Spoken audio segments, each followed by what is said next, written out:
Let's start. Natural, forced, and damped vibrations.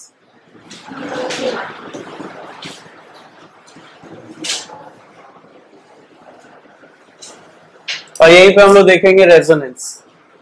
आज का ये 4 टॉपिक है विच इज इंपॉर्टेंट, इसको समझ लो। What do mean by natural vibration? सबसे पहले हम लोग ये समझते हैं, लिखो तो, the periodic vibrations of a body, the periodic vibrations of a body in the absence of any external force, the periodic vibrations of a body in the absence of any external force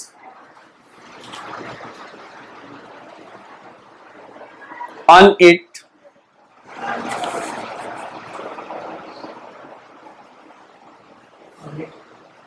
are called natural or free vibrations, are called natural or free vibrations.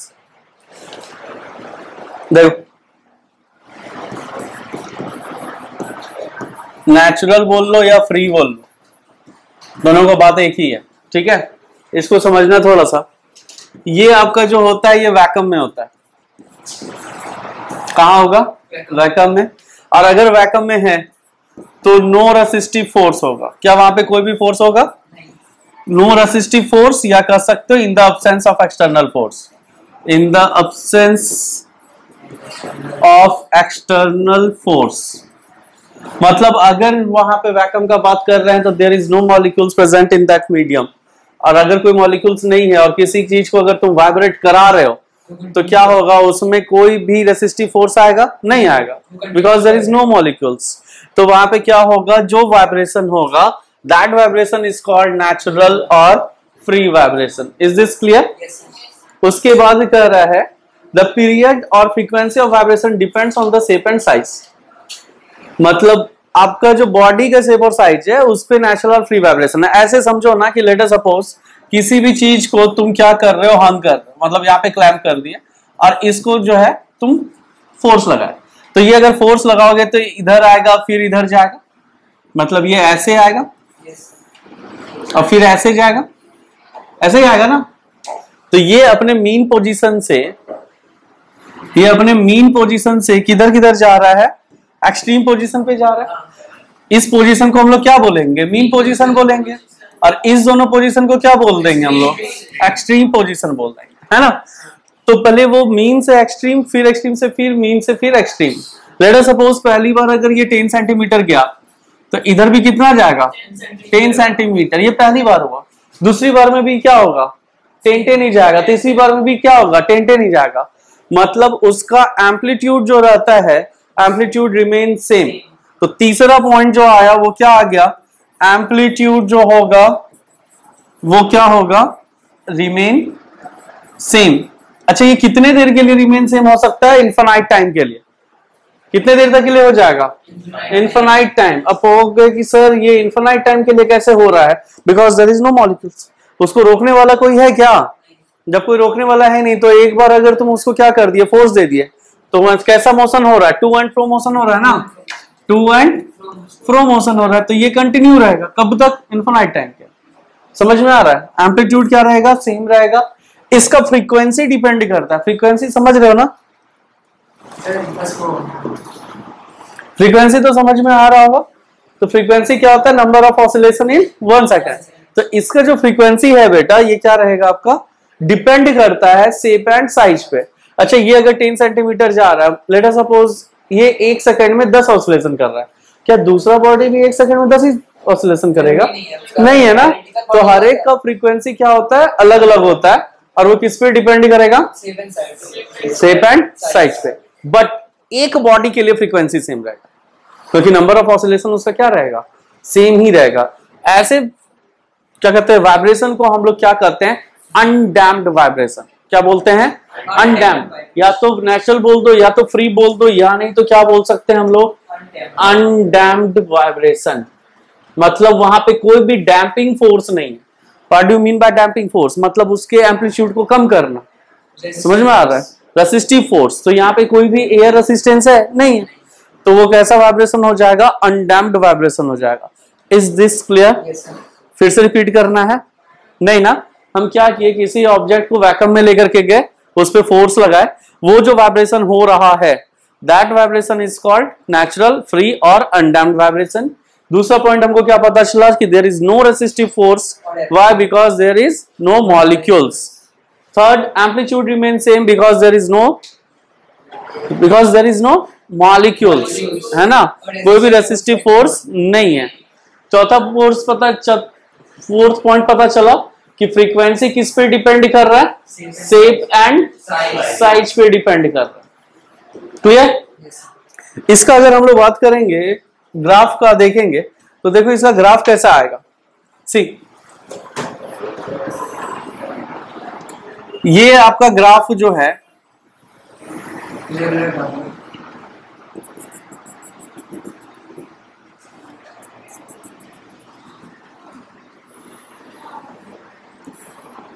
यहां पे आपको क्या दिख रहा है कि ये जो एम्पलीट्यूड है, यही होता है ना मैक्सिमम वैल्यू या मैक्सिमम डिस्प्लेसमेंट। यही बोलते थे ना हम लोग कि मीन पोजीशन से जो मैक्सिमम डिस्प्लेसमेंट होगा किसी भी ऑब्जेक्ट का, उसको हम लोग क्या बोलते हैं बेटा? एम्पलीट्यूड बोलते हैं। तो यहाँ पे एम्पलीट्यूड देखेंगे तो एम्पलीट्यूड कभी भी वैरी नहीं करेगा। और याद करो, अभी हम जस्ट बताए थे कि अगर ऊपर 10 सेंटीमीटर जा रहा है तो नीचे भी कितना जाएगा? 10 सेंटीमीटर जाएगा। दिस शोज दैट कि there is no change in the amplitude. One more thing, अगर हम लोग वेवलेंथ का बात करेंगे तो वेवलेंथ भी तो आपका सेम ही रह रहा है ना? क्या यहाँ पे वेवलेंथ चेंज होगा? नहीं होगा। ऐसे होता है ना, धीरे धीरे धीरे कम होते जाना, तो यहाँ पे ऐसा कुछ हो रहा है? नहीं हो रहा है। तो ये जो आपका डायग्राम है, ये किसके लिए? आपका डैम्प्ड ऑसिलेशन बोल दो, सॉरी अनडैम्प्ड ऑसिलेशन बोल दो, या नेचुरल और फ्री ऑसिलेशन बोल दो। समझ में आ गया? कोई दिक्कत है? आगे बढ़े? लिखना तो वो वाला भी है, ये 3 पॉइंट लिख। अच्छा, यहां पे एक चीज और याद रखना कि जो टाइम पीरियड होता है, ये जो टाइम पीरियड हो रहा है, देखो यहां पे आपका टाइम पीरियड टी है ना, इसको हम लोग कहते हैं नेचुरल टाइम पीरियड। क्या बोलते हैं? Natural time period. और यहां पे जो फ्रीक्वेंसी आएगा बेटा, ये फ्रीक्वेंसी बहुत इंपॉर्टेंट है क्योंकि आगे इसका यूज करेंगे। This is called natural frequency. इसको हम लोग क्या बोलेंगे? Natural frequency. तो नेचुरल फ्रीक्वेंसी क्या होगा? वैसा फ्रीक्वेंसी जब किसी बॉडी को हम लोग वैक्यूम में तो क्या कराते हैं? टू एंड फ्रो मोशन कराते हैं। Is this clear? कोई दिक्कत है? चलो आगे बढ़ो, इसको जल्दी से लिख।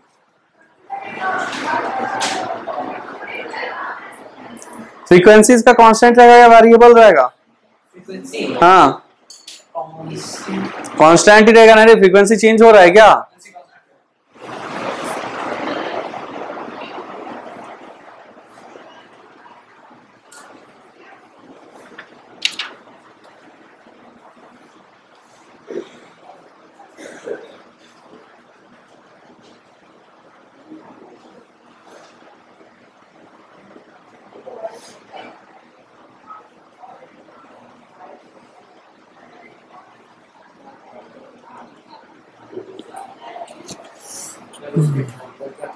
क्या?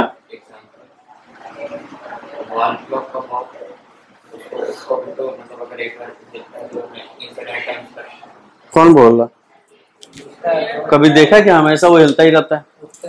अगर वो हमेशा हिलता रहता तो टन टन टन टन टन टन टन टन टन टन चलते रहता। तुम घर में नहीं रह सकता बेटा, तुम पागल हो जाता। तुमको काके ले जाना पड़ता हमको। हाँ, रांची का एक प्लेस है काके, जाके पागल खाना है। तो तुम लोग रांची बोलते हैं, हम काके बोलते हैं। ये रांची से +2 की है ना, तो पता है हमको। आगे बढ़े, चल इसको ड्रॉ कर।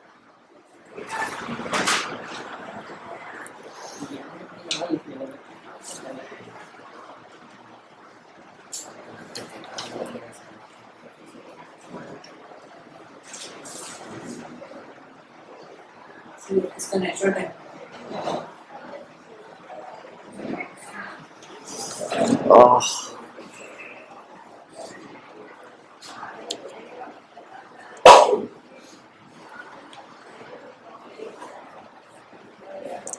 क्या लेवल में समझ में आया?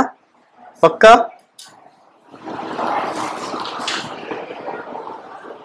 आगे बढ़े।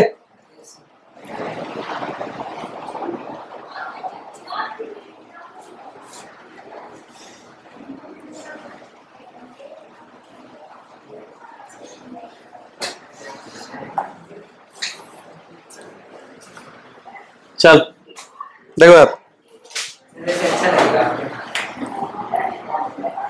यहाँ पे देखो, नेचुरल वाइब्रेशन का अगर हम लोग बात कर रहे हैं या नेचुरल फ्रीक्वेंसी का बात कर रहे हैं, तो यहाँ पे देखो, अगर हम लोग पहला एग्जांपल बता, ठीक है, अगर हम लोग बॉब ऑफ अ पेंडुलम लेंगे तो ये यहाँ पे एक्सट्रीम पोजीशन पे आएगा और ये यहाँ पे एक्सट्रीम पोजीशन पे आएगा। Let the length of the string be L, length हम लोग क्या ले रहे हैं? एल ले रहे हैं। And let the mass be M and acceleration due to gravity on this bob is G, ठीक है। Let the length be L, mass M, ऐसे मास का कोई यूज है नहीं, और हम लोग क्या कर रहे हैं कि एक्सेलरेशन ड्यू टू ग्रेविटी क्या है? जी है। तब इसका जो नेचुरल फ्रीक्वेंसी आएगा बेटा वो होता है F is equal to 1/2 pi root under ji by L. ये फॉर्मूला याद रखना है आपको कि natural frequency of a bob या bob of a simple pendulum, तो वो क्या हो जाएगा आपका 1/2 pi root under ji by L. इसका नेचुरल फ्रीक्वेंसी डिपेंड करता है लेंथ पे। बॉब का लेंथ मतलब वो जो स्ट्रिंग का लेंथ होता है, जितना ज्यादा होगा नेचुरल फ्रीक्वेंसी उतना कम होगा, ठीक है। हाँ, इनवर्सली दिख ही रहा है हम लोग को। एक चीज याद रखना, यहीं पे आपके बुक में एक एग्जांपल दिया हुआ है कि 1 मीटर का हम लोग एक लिए लेंथ लिए स्ट्रिंग का, और उसको हम लोग कहाँ पे प्लेस कर रहे हैं? अर्थ सरफेस पे प्लेस कर रहे हैं, ठीक है, जहां पे acceleration due to gravity 9.8 metre per second square है। तो नेचुरल फ्रीक्वेंसी जो इसका आता है that is equal to 0.5 hertz, ठीक है, मतलब 1 सेकेंड में, ठीक है। वो कितना कंप्लीट कर रहा है? हाफ साइकिल ही कंप्लीट कर रहा है, मतलब एक एक्सट्रीम से मीट तक। हाँ, इज दिस क्लियर? तो ये आपका एग्जांपल दिया हुआ है, ठीक है। तो हाँ, इसका ये f इक्वल्स टू 1/2 पाई, हाँ, root under ji by L, हाँ, इसका ये नेचुरल फ्रीक्वेंसी निकालने का फॉर्मूला है। डेरिवेशन नहीं करना। नहीं, कहीं कोई डेरिवेशन नहीं, कोई डेरिवेशन नहीं। डेरिवेशन जाओगे तो लंबा चौड़ा जाएगा। अब वो 11th में है कि फाइंड नेचुरल फ्रीक्वेंसी, अभी कोई जरूरत नहीं, ज्यादा एडवांस बनाओ, बनाने का तो हम भी बना देंगे। स्कूल में बताया गया, समझ में आया नहीं आया होगा, कोई मतलब नहीं, अभी बस इतना जानना है आप लोग को।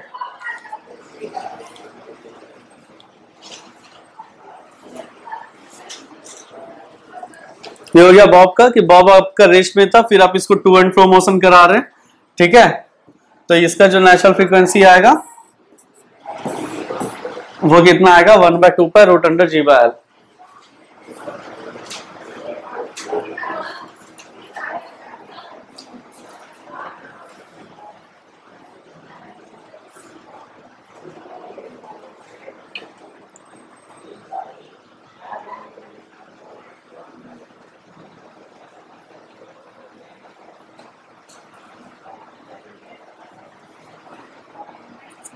आगे बढ़े।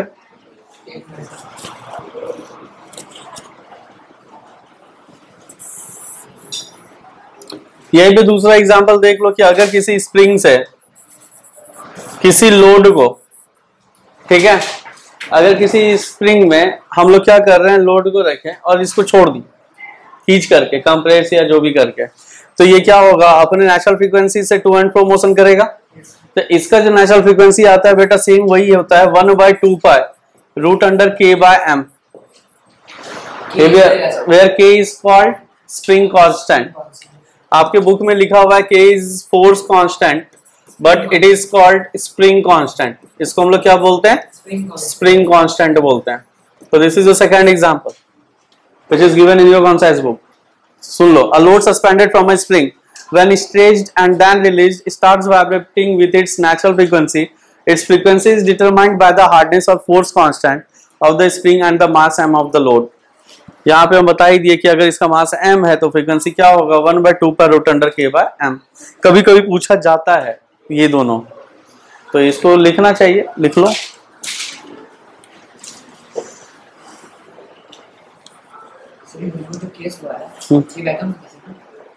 देखो वैकम लेकर के चले हम लोग, वहां से हम लोग डिटरमाइन करके बताएं। अब लेटर सपोज वहां से एक फॉर्मूला आ गया मेरा, अब हम लोग किसी भी मीडियम में उसका नेचुरल फ्रीक्वेंसी निकाल सकते हैं। मतलब अब हम लोग बार बार तो वैकम में लेकर के नहीं जाएंगे, तो एक फॉर्मूला डिराइव कर दिए और उस ऑब्जेक्ट का हम लोग क्या कर सकते हैं, नेचुरल फ्रीक्वेंसी फाइंड आउट कर सकते हैं। समझ में आया? अच्छा ये जी सोचो ना, ये जी तो वैरी करेगा। ये जी क्या है, वेरिएबल है, क्योंकि एक्सेलरेशन ड्यू टू ग्रेविटी यहाँ पे जो है मून पे तो जाके 1/6 हो जाता है, होता है ना। तो जी वैरी करेगा, तो उसके अकॉर्डिंग तुम्हारा नेचुरल फ्रीक्वेंसी वैरी करेगा। Is this clear?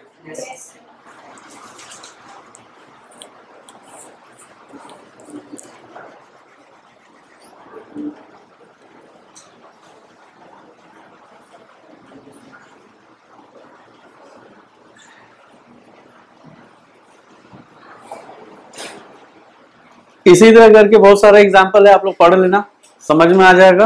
आपका टोटल 7 एग्जाम्पल है, 7 में से हम आपको 2 बता चुके हैं, ठीक है। हाँ 5 बचा, 5 में से जो सबसे इंपॉर्टेंट है वो अब हम बता, क्योंकि ये बच्चे को समझ में नहीं आता, लेकिन अब हम समझाएंगे। जो लास्ट वाला एग्जाम्पल है वो बहुत इंपॉर्टेंट, ठीक है, और क्वेश्चन वही से आता है। बाकी 6 नंबर 5 नंबर भी इंपॉर्टेंट है, तो टिक कर लो 4 5 और 7, इसको करना है 4 5 एंड 7।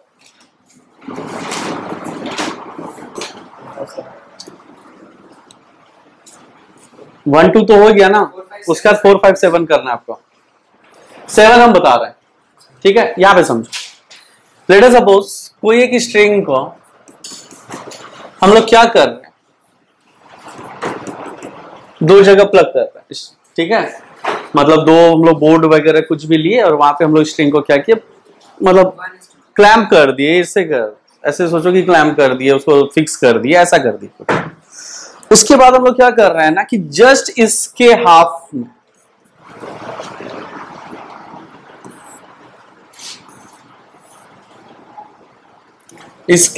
में हम लोग इसको क्या किए, प्लग किए। प्लग करना मतलब तो समझ में आ रहा होगा कि खींच करके छोड़ देना, ठीक है। जब तुम खींच करके छोड़ोगे कहां पे, exactly at the mid point, तो ये जो स्ट्रिंग फॉर्म होगा वो ऐसा बनेगा। ये जो वेव फॉर्म हो रहा है वो कैसा बन रहा है, ऐसा, ठीक है। अब समझो, लेट ये एम्पलीट्यूड होगा, लेट ये एम्पलीट्यूड हम ए ले लिए, समझने के लिए ये एम्पलीट्यूड हम लोग क्या ले लिए, ए ले लिए। तो इसका एम्पलीट्यूड कितना हो गया, ए, ठीक। इसका वेवलेंथ हम लोग मान करके चलते हैं कि लैम्डा है। एक्चुअली ये लैम्डा नहीं है, लैम्डा बाय 2 है, लेकिन हम समझाने के लिए लैम्डा लिख रहे हैं ताकि तुमको आगे वाला भी केस पता चले। है क्या, ये हाफ वेव भी तो बन रहा है, तो हाफ वेव बन रहा है तो पूरा वेव तो बन नहीं रहा कि हम लोग लैम्डा लिखेंगे, बट हम समझाने के लिए इसको क्या लिख दिए, क्या हो गया, तो इसको समझाने के लिए हम क्या लिख रहे हैं, लैम्डा। मतलब इसका वेवलेंथ कितना है, लैम्डा है, और लेट ये फ्रीक्वेंसी इसका हम लोग क्या मान करके चले, एफ। ये कहानी कहा था जब हम लोग इसको कहां पे प्लग किए, L/2 पे प्लग किए। अभी अगर इसी स्ट्रिंग को सेकेंड केस में देखें, सेकेंड केस में हम लोग क्या कर रहे हैं, इसको L/4 पे, कहां पे किए, L/4 पे। जब हम लोग L/4 पे कर रहे हैं तो देखो ये कैसा बनेगा,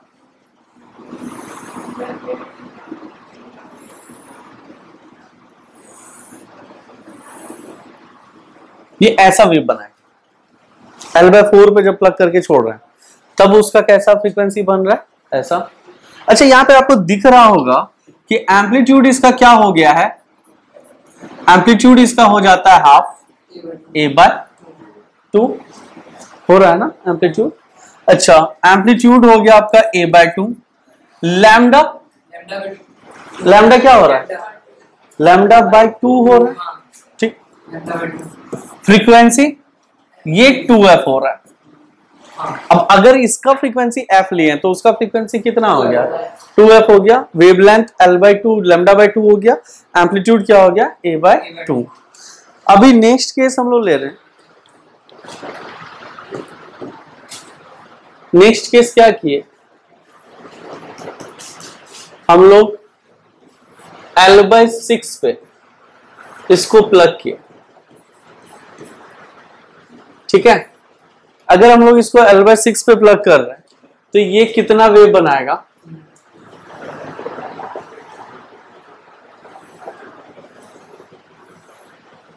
ठीक है, इसका एम्पलीट्यूड कितना होगा? एम्पलीट्यूड हो जाएगा इसका A/3, मतलब एम्पलीट्यूड इस बार हो गया A/3। ये कितना हो जाएगा? λ/3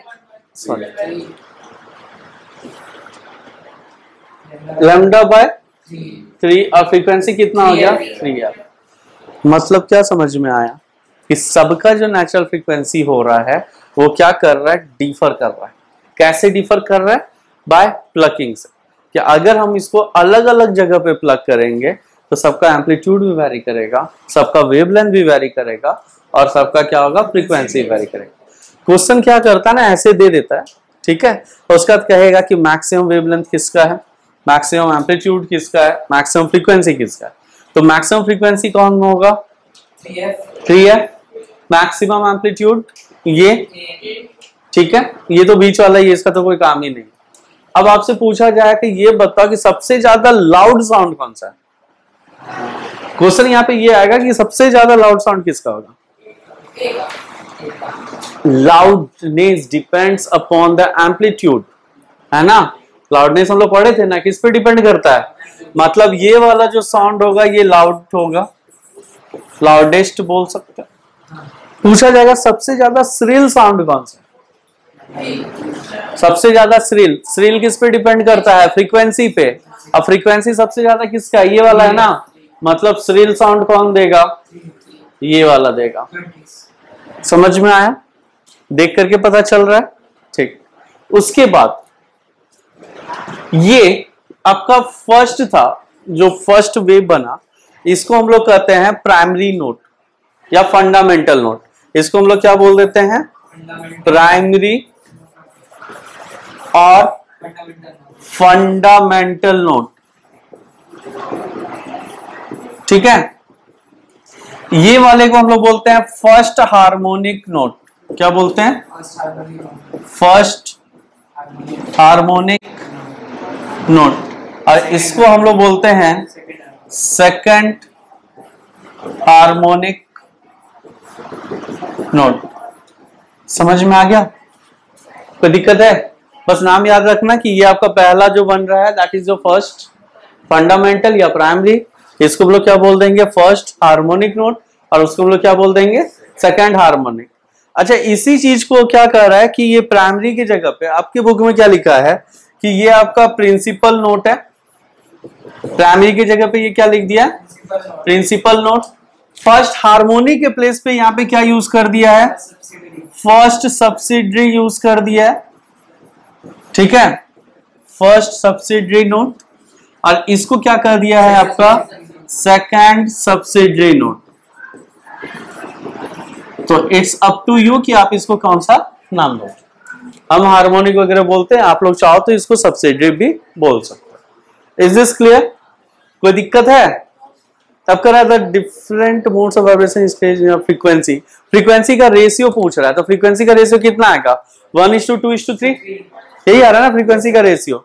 उसके बाद कह रहा है if L is the length of distance between the wavelength of different modes। Wavelength तो निकाल ही सकते हो, 2L/2, ठीक। चलो जल्दी से बनाइए, ड्रॉ कीजिए इसको जल्दी से।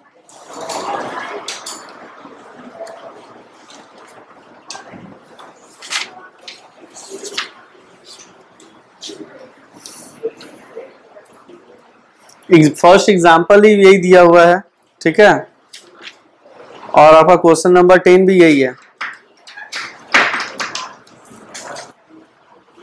स्ट्रिंग के लिए लिख लेना कि इसका जो नेचुरल फ्रीक्वेंसी है, रब करे क्या?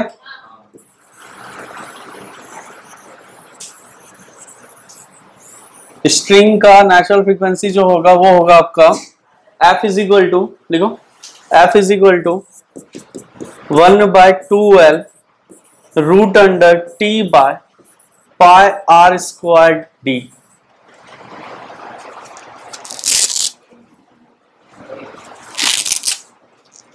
ठीक है, F is equal to 1/2L root under T by pi R square D. ये इंपॉर्टेंट है बेटा, याद रखना, ये किस किस चीज पे डिपेंड करता है। ठीक है, अगर आप लेंथ बढ़ा दोगे तो फ्रीक्वेंसी घटेगा, लेंथ बढ़ाओगे तो क्या होगा, फ्रीक्वेंसी घटेगा। उसके बाद टाइम, ये टाइम पीरियड नहीं है, टी फॉर टेंशन है। तो अगर किसी का, हाँ ये टी से टाइम पीरियड मत समझना, ये टी आपका क्या है, टेंशन ऑफ द स्ट्रिंग है, और डी जो है आपका यहाँ पे डेंसिटी ऑफ द मीडियम, जिस मीडियम का है ना उसका डेंसिटी होगा। ठीक है, नहीं density of the material of the prism, हाँ स्ट्रिंग, सॉरी प्रिज्म बोल, डेंसिटी ऑफ द स्ट्रिंग है। इसको लिख लो, यही फॉर्मूला यूज होगा। आगे बढ़े।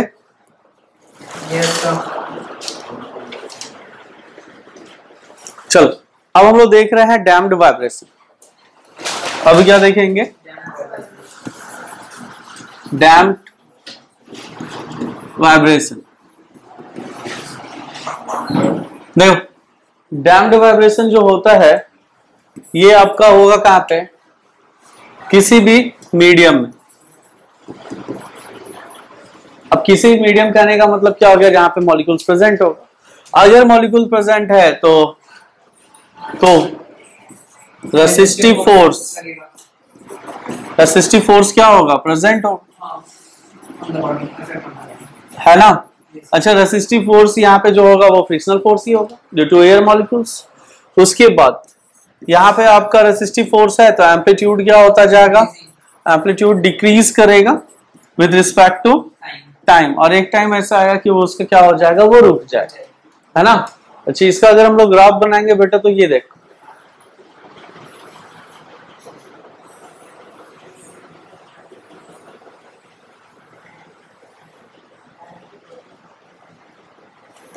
This is your damped oscillation. समझ में आ गया, इससे बताने के लिए कुछ भी नहीं है, इसका बस आपको दिख रहा है कि एम्पलीट्यूड डिक्रीज हो रहा है, किसी मीडियम में प्रेजेंट है, रेसिस्टिव फोर्स प्रेजेंट है, और रेसिस्टिव फोर्स प्रेजेंट करने का मतलब हो गया कि वहां पे आपका फ्रिक्शनल फोर्स प्रेजेंट होगा।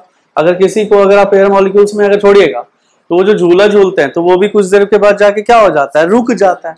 क्यों रुक रहा है, because of the molecules of air, उससे कोलाइड कर रहा है। अच्छा, कोलाइड कर रहा है तो क्या करेगा, तो इसका जो एनर्जी होगा वो क्या करेगा, उस फ्रिक्शनल फोर्स को ओवरकम करने में एनर्जी लॉस होगा, और धीरे धीरे उसका पूरा एनर्जी लॉस होते हुए वो जाकर के स्टॉप कर जाएगा। Is this clear? तो कुछ है ही नहीं इसमें, तो इसको कर लो, लिख लो। इसका एग्जांपल तो आप लोगों को पता है, when a slim branch of a tree is pulled and then released it makes damped of vibration. Tuning fork कहां पे होगा, डैम्प्ड होगा। Simple pendulum damped. Vibration of a spring air में, जहां पे भी एयर डाल दो वो क्या हो जाएगा, डैम्प्ड ऑसिलेशन। इंपॉर्टेंट होता है आपका नेचुरल और फोर्स्ड, और फोर्स्ड समझ में आ गया तो बाकी सब कुछ समझ में आ जाएगा, क्योंकि फोर्स्ड से ही तो रेजोनेंस आता है। वो भूमि पढ़ाएगा, क्या भूमि, फोर्स्ड बताएगी ना, फोर्स्ड वाइब्रेशन क्या होता है।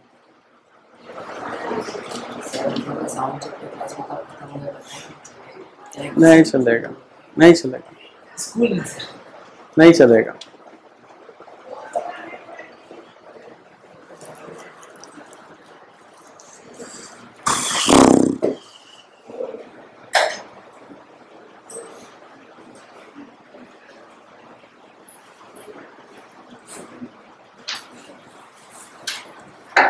आज फाइनली साउंड कंप्लीट हो रहा है, लेकिन साउंड थोड़ा लंबा चला गया। वो अगर न्यूमेरिकल वाला क्लास नहीं लेते ना तो हो जाता। लिखो फोर्स्ड वाइब्रेशंस।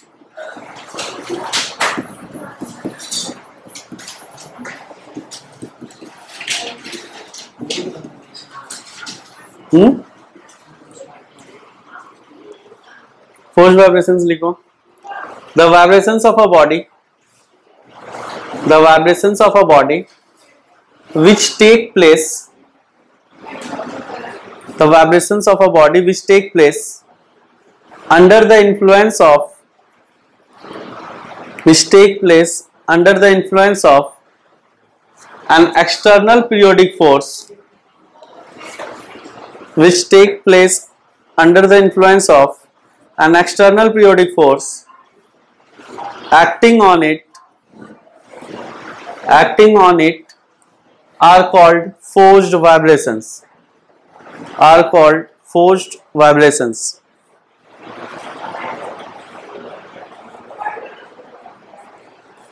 ठीक है।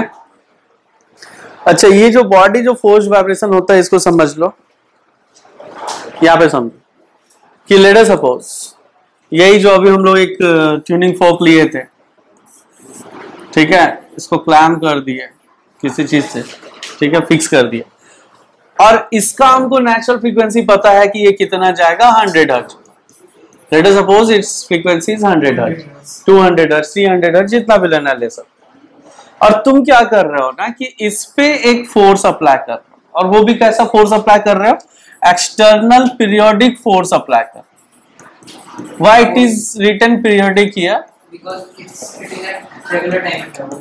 हाँ, क्योंकि वो रेगुलरली जैसे टू एंड प्रोमोशन होता है तो रिपीट करता है ना अपना साइकिल, तो उसी तरह ये भी क्या है कि एक्सटर्नल पीरियोडिक फोर्स देंगे तो वो भी क्या कराएगा, उसको रिपीट करेगा।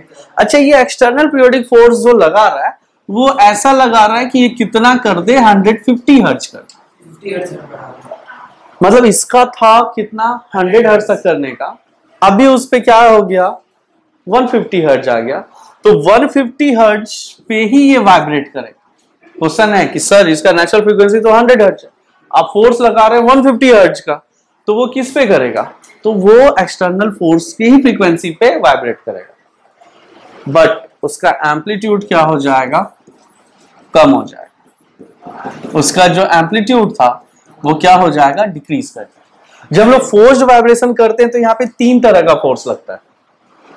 जब हम लोग फोर्स्ड वाइब्रेशन करते हैं तो यहाँ पे कितना तरह का फोर्स लगता है, 3 तरह का। The first one is restoring force. अच्छा, ये रीस्टोरिंग फोर्स आपका हर एक जगह मिलेगा जब आप कंसाइज पढ़ेंगे। रीस्टोर करने का मतलब क्या हो गया कि to regain its original position, अपने ओरिजिनल पोजीशन पे जाने के लिए जो कोई फोर्स लगाता है that is called restoring force. अब सोचो ना, किसी स्ट्रिंग को या किसी स्प्रिंग को इलांगेट कर दो और छोड़ोगे तो वो किधर भागना चाहेगा, अपने ओरिजिनल पोजीशन की तरफ भागना चाहेगा, तो वो जो फोर्स लगा रहा है स्प्रिंग या string that is called restoring force. Word सही समझ में आ रहा है? दूसरा फोर्स जो इस पे लग रहा है दैट इज फ्रिक्शनल फोर्स, जो रेसिस्ट कर रहा है ना। अब तीसरा फोर्स जो इस पे लग रहा है वो कौन सा लग रहा है, एक्सटर्नल पीरियोडिक फोर्स लग रहा है। समझ में आया? तो दिस इज कॉल्ड क्या हो जाएगा, फोर्स्ड वाइब्रेशन। यही चीज है यहाँ पे लिखा हुआ। जैसे देखो, the body executing forced vibration is thus acted upon by 3 forces, restoring, frictional and external periodic force. Clear? Amplitude of the forced vibration depends on the frequency of the external force. ये बहुत important है कि इसका जो amplitude है ना वो depend करता है कि इसका क्या होगा, एक्सटर्नल पीरियोडिक फोर्स कैसा है। ठीक है? If the frequency of the external force is different from the natural frequency, जो आप एक्सटर्नल फोर्स लगा रहे हो उसका फ्रीक्वेंसी इसके नेचुरल फ्रीक्वेंसी से अगर डिफरेंट है, the amplitude of oscillation is usually very small which die out soon due to the presence of damping forces। ये पॉइंट बहुत इंपॉर्टेंट है। अभी हम क्या बोले थे कि अगर इसका 150 हर्ट्ज है, इसका 100 हर्ट्ज है, वो जो उतना लंबा लाइन लिखा मैं एक एग्जांपल से समझा, और ये दोनों का फ्रीक्वेंसी क्या है, अलग अलग है। जब अलग अलग होगा तो उसका एम्पलीट्यूड क्या हो जाएगा, डिक्रीज हो जाएगा, और एम्पलीट्यूड डिक्रीज होते होते होते वो क्या हो जाएगा, डाई आउट कर जाएगा, मतलब 0 हो जाएगा। ठीक है? उसके बाद बट यहाँ पे ये बहुत इंपॉर्टेंट है, but if the frequency of the external force is exactly equal to the natural frequency, the amplitude is very high और the amplitude of resonance is infinite. समझो आप, अगर हम लोग ये जो एक्सटर्नल फोर्स लगा रहे हैं, ठीक है, और वो एक्सटर्नल फोर्स भी कितना हो जाए, 100 हर्ट्ज का हो जाए, मतलब the frequency of the externally applied force is same as that the natural frequency of the object, तब क्या होगा, इसका एम्पलीट्यूड जो होता है वो बहुत ज्यादा हो जाता है, और इसी फेनोमेना को हम लोग कहते हैं रेजोनेंस। रेजोनेंस और कुछ नहीं है, यही है। रेजोनेंस एक टाइप है फोर्स्ड वाइब्रेशन। ठीक है? फोर्स वाइब्रेशन में दो केस आए, एक तो हम लोग को नेचुरल फ्रीक्वेंसी पता है किसी भी इंस्ट्रूमेंट का, है ना। अगर उसके नेचुरल फ्रीक्वेंसी से डिफरेंट आप एक एक्सटर्नली फोर्स लगा रहे हो तो क्या होगा, उसका एम्पलीट्यूड डिक्रीज कर देगा। बट अगर आपका एक्सटर्नल फोर्स का फ्रीक्वेंसी उसके नेचुरल फ्रीक्वेंसी के बराबर है तब उसका एम्पलीट्यूड क्या होगा, इंक्रीज कर जाएगा, और उसी फिनोमेना को हम लोग क्या बोलते हैं, रेजोनेंस बोलते हैं। Is this clear? कोई दिक्कत है? ठीक। अब जैसे यहाँ पे देखो एग्जाम्पल दिया हुआ है फोर्स वाइब्रेशन का, when the stem of vibrating 24 हटाओ यार,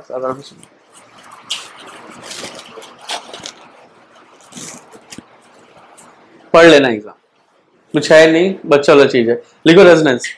सर एक ये डाउट था, अगर हम लोग का एक्सटर्नल पीरियोडिक फोर्स का फ्रीक्वेंसी नेचुरल फ्रीक्वेंसी से कम हो तो ऑब्जेक्ट की डिफरेंट का बात कर रहे हैं, ज्यादा कम कुछ भी हो जाए, 150 हर्ट्ज लिए ना, यहाँ पे 75 हर्ट्ज भी लिख दो, तभी एम्पलीट्यूड हाँ तब भी एम्पलीट्यूड डिफर ही करेगा। इसको लिख लीजिए ना प्लीज, अगर लिख सके। पहले इसको लिखिए ना, तब ना रेजोनेंस पे आइएगा।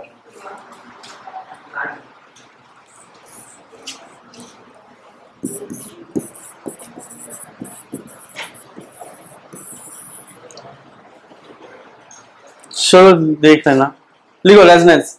सर किया बात जी झाड़ू, हम रुके हुए हैं।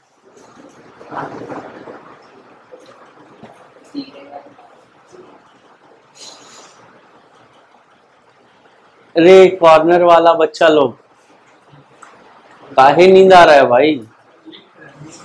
मैं जो पढ़ाए थे तो एकदम हाथी पे हाथी ले रहे थे, काहे रात में नहीं सोए थे? तब रात में मूवी चल रहा था। इंपॉर्टेंट है सर, हाँ नींद इंपॉर्टेंट है नहीं, ऐसा मेरे साथ में। पहले पूरी कितना दिन से खाना नहीं खाई है चाहत? 2 महीनों में। हाँ तुम तो चूहा है, कहीं भी घुस के खा लेगी। गाड़ी दी रहती खाने की। तुम्हारा ढाबा तो खुला हुआ है ना, तो फिर क्यों नहीं खा लेती है जाकर के? फ्री में देता भी। अच्छा बिल भेज देना, हम ऑनलाइन पेमेंट कर देंगे। खाई है क्या? ये अपना स्नैप देख वाला आधा समोसा ऑर्डर कर लेना तुम अपने लिए।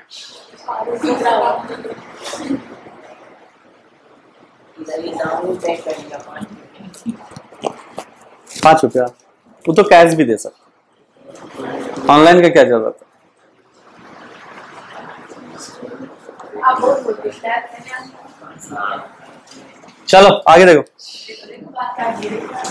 क्या बोली तुम? क्या बोली झाड़ू?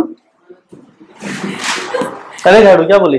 आप ये कितना साल से कह रहे हैं खाएंगे अभी नवरात्रा चल रहा है ना बेटा। सॉरी 2 साल से नवरात्रा चल रहा है। ठीक। आपको ट्यूसडे को पता है सर सब क्या खाते हैं? क्या खाना है बता?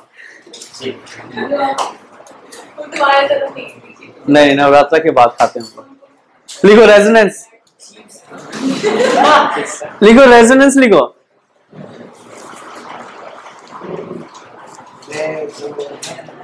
रेजोनेंस ऐसे बता ही चुके हैं, ठीक है। देखो resonance is a special case of force vibration when the frequency of the externally applied periodic force on a body is equal to the natural frequency. The body readily begins to vibrate with an increased amplitude. This phenomena is known as resonance. पढ़ी चुके हम लोग, अभी just बताए थे, वही हम कर रहे हैं, अभी हम जस्ट बताए थे और सेम चीज लिखा हुआ है बेटा। इसका जो कंडीशन दिया हुआ है ना रेजोनेंस का, वो ये देख लो, resonance occurs only when the applied force causes force vibration in the body and the frequency of the applied, same चीज है, कंडीशन वही है कि जब हम लोग फोर्स अप्लाई करेंगे और उसको फोर्स्ड वाइब्रेशन में लाएंगे और उसका फ्रीक्वेंसी आपके नेचुरल फ्रीक्वेंसी के बराबर हो, तब आपका क्या होगा, रेजोनेंस होगा। ये सब नहीं पूछेगा, पूछेगा एक्सपेरिमेंट रेजोनेंस का। रेजोनेंस का कंडीशन पूछा जाता है, सुनो, what do you mean by resonance, ये पूछा जाता है, ठीक। Resonance is very very very important topic, ठीक है। अब यहां पे समझो, इसका 3 एग्जांपल हम समझा रहे हैं बस 2 मिनट के अंदर, बाकी सब आप लोगों को करना है। हम दो बताएंगे, हम दो बताएंगे, बाकी दो आप लोगों को करना है। जो स्टार्टिंग का दो है वो हम बताएंगे। यहाँ पे देखो, पहला देख रहे हैं हम लोग क्या कि एक ट्यूनिंग फॉर्क है, और ट्यूनिंग फॉर्क के अंदर ये क्या है, स्पीकर है, मतलब हॉलो बॉक्स है। हाँ, सेम ट्यूनिंग फॉर्क है, और यहाँ पे भी आपका क्या है, हॉलो बॉक्स है। समझो, लेट सपोज यहाँ पे रेजोनेंस का काम क्या हो रहा है, हम लोग जानते हैं कि दोनों सेम है, सिमेट्रिकल या आइडेंटिकल बोल देते हो, मैथ्स का आदमी है ना, ये सिमेट्री विमेट्री ज्यादा याद रहता है, तो आइडेंटिकल है ना। अच्छा, अब यहाँ पे समझो कि लेट सपोज इसका नेचुरल फ्रीक्वेंसी 10 हर्ट्ज है, 10 हर्ट्ज ले लो, 100 हर्ट्ज ले लो, जो भी लेना ले लो। इसको नेचुरल फ्रीक्वेंसी से हम लोग क्या करा है, वाइब्रेट करा, ठीक है। अब ये वाइब्रेट किया, समझो यहाँ पे, अब अगर ये वाइब्रेट किया, इस यहां पे आपका क्या होगा, गैस होगा, मॉलिक्यूल्स, एयर मॉलिक्यूल्स। ये वाइब्रेशन जो था यहां पे भी इस मॉलिक्यूल्स को क्या कराएगा, वाइब्रेट कराएगा। अच्छा, ये जो वाइब्रेशन हो रहा है ये हम लोग नेचुरल फ्रीक्वेंसी दिए, ठीक है। नेचुरल फ्रीक्वेंसी से इसके अंदर क्या आया, फोर्स्ड वाइब्रेशन आया। अच्छा, यहाँ के एयर मॉलिक्यूल से यहाँ का एयर मॉलिक्यूल्स भी क्या करेगा, वाइब्रेट करना स्टार्ट करेगा। ये भी हम लोग का कैसा वाइब्रेशन हुआ, फोर्स्ड वाइब्रेशन हुआ, और इस मॉलिक्यूल्स के वाइब्रेशन से ये ट्यूनिंग फॉर्क भी क्या होगा, वाइब्रेट करेगा। अच्छा, वाइब्रेट करेगा, ये भी तो 10 हर्ट्ज पे वाइब्रेट करेगा ना, ये भी है आपका फोर्स्ड, क्योंकि हम लोग नेचुरली तो उसको नहीं कर रहा है, हो तो रहा है फोर्सफुली, तो फोर्स्ड हो रहा है, बट कितना है, 10 हर्ट्ज है, मतलब same frequency as that of natural frequency, इसलिए ये ज्यादा एम्पलीट्यूड से क्या करेगा, वो वाइब्रेट करेगा, मतलब यहाँ पे रेजोनेंस हो रहा है। समझ में आ गया? हाँ, तो कैसे रेजोनेंस हो रहा है, क्वेश्चन यहाँ पे ये आएगा कि रेजोनेंस हो कैसे रहा है। हाँ, तो यहाँ पे आप वाइब्रेट करा नेचुरल फ्रीक्वेंसी से, बिकॉज ऑफ दिस वाइब्रेशन यहाँ पे आपका एयर मॉलिक्यूल्स वाइब्रेट किया। एयर मॉलिक्यूल्स की कैसा वाइब्रेशन होगा, फोर्स्ड। इसके एयर मॉलिक्यूल से यहाँ के एयर मॉलिक्यूल्स को वाइब्रेशन मिलेगा, ये भी कैसा होगा, फोर्स्ड। ये फोर्स्ड ऑसिलेशन इस पे कराएगा, बट ये जो फोर्स्ड ऑसिलेशन होगा वो भी 10 हर्ट्ज का होगा, which is equal to the natural frequency, और यहाँ पे क्या हो जाएगा, रेजोनेंस हो जाएगा। इसलिए वो हाई एम्पलीट्यूड से क्या करेगा, वाइब्रेट करेगा, और हम लोग को ज्यादा साउंड सुनाई देगा। समझ में आया? इसी को कहते हैं resonance with tuning fork. Syllabus है, बोर्ड है, स्कोप ऑफ सिलेबस निकाल के देखो, एक्सपेरिमेंट किया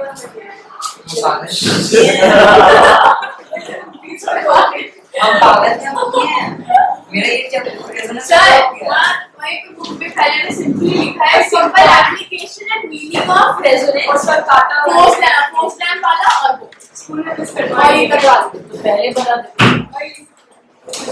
मेरे क्वेश्चन में आ रहा है, मेरे क्वेश्चन में आ रहा है, इसलिए यहाँ पे देख लो। सर है सिंपल एप्लीकेशन है। अरे बाबा, एक्सपेरिमेंट नहीं है। अरे झाड़ू, याद देख, मेरे क्वेश्चन में आ रहा है। क्यों, क्या तुम डिसाइड करेगी, तुम डिसाइड करेगी मेरा पेपर। देखो दूसरा एग्जांपल,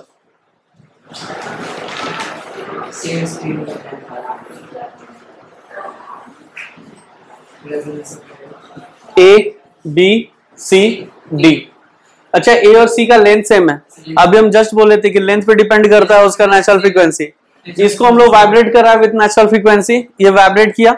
अच्छा, ये इलास्टिक है, तो यहाँ से फोर्स वाइब्रेशन इस पे आएगा, इसका एम्पलीट्यूड कम, मतलब इसका जो वाइब्रेशन होगा ये कम होगा, क्योंकि इसका नेचुरल फ्रीक्वेंसी और इसका नेचुरल फ्रीक्वेंसी डिफर कर रहा है, ठीक है।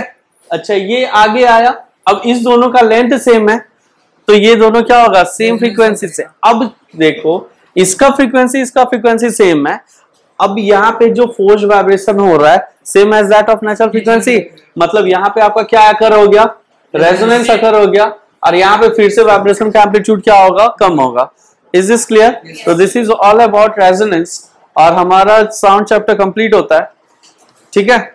आप लोग के लिए होमवर्क जो है टोटल नोट्स बना करके रखना है 6 तारीख तक। हाँ नहीं, हाँ 60 का होगा। हाँ 6 दिन है, 5-6 दिन है, 6 नहीं 7 तक कर लेना, हो जाएगा ठीक है। Numerical solve example.